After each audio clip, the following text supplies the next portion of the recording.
नमस्कार, देशोन्नतीमध्ये मी स्वप्नील दुधारे आपलं स्वागत करतोय. आपण पाहताय देशोन्नती.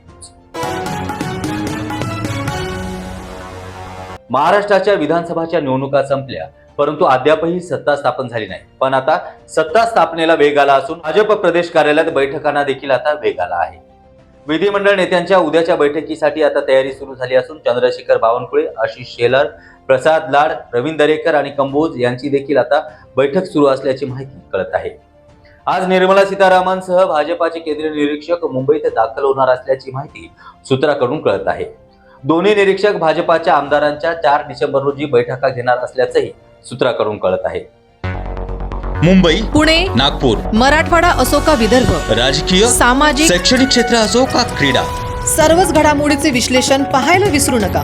फक्त देशोन्नती न्यूजवर.